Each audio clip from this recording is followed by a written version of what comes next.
What's going on, team? Coach here with another video, and this is part 3. Part 3 of the interview we did with Excalibur Zero, the former music supervisor who is now a music producer in the sync licensing world, and he's just sharing all the golden nuggets. If there was an infinity gauntlet with information, with all the different infinity stones on it, he's got it. He's sharing it with us. So stay tuned. Make sure you're taking notes. Let's go.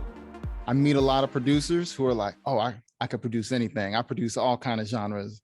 And so my next question was, should you specify your talents? Should you be kind of like an arrow straight at a target, or should you be more broad?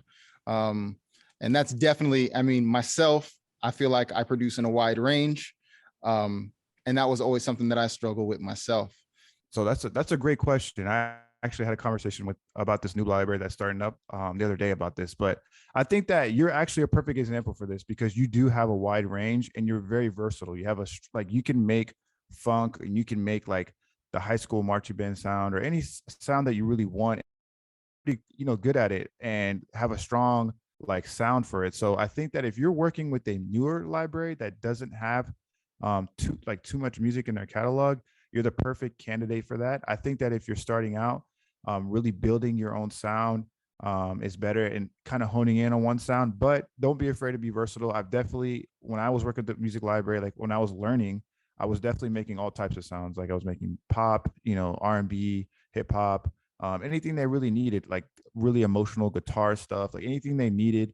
I was really trying to be versatile and submit music for. But I think that's strong. Like the thing that can really stand you out is being strong in one genre, unless you're working for a new music library, because they're going to need everything. They're going to need all different types of music to really make a full catalog of all different styles. So if you're a versatile producer, this is definitely a route for you as well. Like you don't have to be just a trap producer or anything like that. If you like making different styles, that's the beauty of sync licensing, that you get to experiment and you get to go outside your comfort zone and make all different types of music. And I think I heard in one of your streams one time that you said you were a drummer back in the day. So you're an instrumentalist. Yeah, a little bit. So I was in a concert band from 9th to 12th grade. I did like, let's say I did trumpet in 6th grade, but I was terrible at it. So then I switched to drums. That's what I did. Oh, okay. Yeah, I was terrible at it. So I went to drums 9th to 12th grade. And then I was a marching band my senior year. So a little bit of the instrument, like just a little bit. Yeah, just a little bit. And then his tracks are like fire as hell. And you're wondering like, damn, how does he get this? You got that musical ear. Lastly, I believe this is my last question here, which is for someone new starting out. If they want to get into sync licensing, what would be, some places you would guide them? So definitely be confident in your sound. I would not be a newbie as far as producing. Like if you're making beats every day and you have your sound, pretty much locked in and, song structure and stuff like that, make sure that you're confident with your sound. And then from there, what I would do is I would start building tracks that I have. So if I have like tracks that I have just sitting on my hard drive and I want to get them a home, I don't just, I don't think they fit for BeatStars or YouTube or wherever, SoundCloud. I want to give them a home.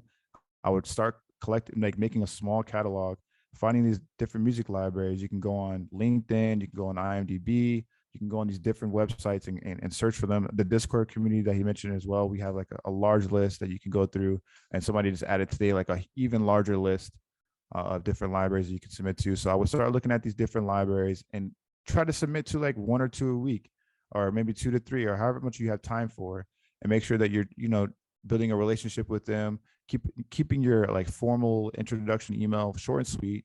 And then from there, after they accept you, start, honing in on that sound, start honing in on what you really want to shine on as far as in that music library, the genre that you want to lead on. So I would start just cranking out as much tracks as possible. You can either do like 3 to 5 tracks, 2 to 5 tracks, or whatever that you're submitting a week or whatever. I recommend 5, like I said earlier, or you can start making like little albums. So sometimes I'll like every 2 to 3 or 3 to 4 weeks, I'll make an album for a specific library on sounds that they need as far as that library. So if they need a drill album, I'll make a drill album for them. If they need like comedy sounding stuff, like funny, goofy stuff, I'll make some of that. So From there, that's what I would do. And then just keep building that relationship. And you can work with music, multiple music libraries. I know we explained exclusive and non-exclusive earlier, but just because you make an exclusive, sign an exclusive contract doesn't mean that they own all your music. They only own the music that you submit to them. And you can work from multiple libraries. You can do, I would say 2 to 3 libraries. I work for 3 at the moment right now. And that's like my sweet spot right now. I'm not overwhelmed with a lot of different requests. I'm able to turn in the tracks that they need and just build my own little catalog within these music libraries. And I think that's the best bet for any music producer or any artist too, as well, that's trying to get their foot in the door. That's what's up. Well said. Well said, man. Much respect. You're getting it in. Holy cow. You just outputting. My output is slow, but hey, we all work at our own pace. For sure. That's I agree what's with up. that. Are there any shows or anything you've worked on that maybe the audience might recognize? Yeah, there's Rhythm and Flow that's on Netflix, Bling Empire that's on Netflix, Vanderpump Rules, Real Housewives. Like Real Housewives of Potomac is one that I think they're airing right now, actually, is one that I really shine on because I'm from the Northern Virginia, DC area, and I know the go-go sound. So that, go-go is very specific to DC area. Yeah, so it is. That's when I shine on. So that I'm just the main supplier of that sound. Real Housewives of Beverly Hills, Real Housewives of Orange County, a lot of different Real Housewives. Rap Game was cool for me. I've done stuff for the NBA. I do stuff for like The Jump, First Take. Just a lot of like stuff on ESPN. A lot of different sounds, like stuff for like Twitch and League of Legends was cool. It was a cool one. It was a championship series. Yeah, just a lot of different. Yeah, just X is doing it big. Listen, y'all want to bring in those 6 zeros before the decimal? Follow out what X is doing over here. All right.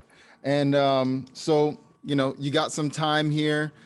Please let us know how we can reach you, what you're currently into, and, about your community.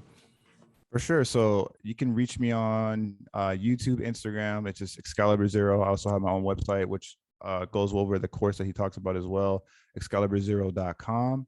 I'm currently working with a couple different libraries right now, and I'm getting to the point with one of them where I'm able to start bringing on different composers. So right now what I did was started really small. I worked with a couple of friends. We made an album together and we submitted it and they got approved. So then after that, I worked with another friend and he brought on one friend and, we made music for that. So I have an opportunity right now where I'm able to work with like different style of like producers who have different styles, not just hip hop, not just trap, but able to like make pop or whatever and start submitting to this library. So I'm doing that. So what my goal is to really build a relationship with some of these libraries and be able to just put on a team, just put on like, if I need, 10 tracks in a pop EDM style or whatever, or funk or whatever, I can hit up Coach and say, hey Coach, I need 10 tracks like this. If you want to work on a project with me, let's turn in this album and start collecting some placements. So that's my main goal right now, and also to inform the community. I feel like this is a very slept on lane for any music producer or artist out there. Not many people talk about this, and I was lucky enough to be able to get that experience. I was a producer who made beats for like SoundCloud, SoundClick and BeatStars, and I wasn't really able to make a lot of sales from that. I diverted and kind of went to this lane, and it really helped me out. And I still am able to do what I love. Sometimes I do still post on BeatStars and stuff like that, or still sell to artists and still sell beats on TikTok or whatever. And it's cool to be able to do what I love at the same time, like just because of this has built something from for me. So that's what I got going on. You can reach me at any time. I'm very accessible. We also have a Discord community. It's called The Realm. It's from a bunch of artists, producers, musicians, and we just try to help each other within the music licensing game, and just provide as much value to each other as possible, answer any questions. And I also do a live stream every Friday at 10 a.m. Pacific Standard Time, which is 1 p.m. Eastern. And we just go over your music. We listen to your music and I tell you why or why not your music would or would not work for TV. And yeah, you can ask with any question you want. I don't hide information. This is not like you need to go to my course or learn any of this information. I try to share as much as possible. The course goes more into detail. So if you ever have any questions, please feel free to reach out. I appreciate you, Coach, for having me on. I love your music, man. I love how active you are in the community. I really appreciate your insight and your wisdom and stuff like that as well. So thank you for that. Thank you, sir. Thank you for having me. Absolutely, man. Absolutely. Well, I'll just do a little sign off real quick. Until the next video, I'll make sure all the links are below for the Discord and the course. This is Coach and Excalibur0. We're out. This is the final part. Blah, blah, blah. What's going on, team? Coach here with another interview. Another interview. What's going on, team? Coach here with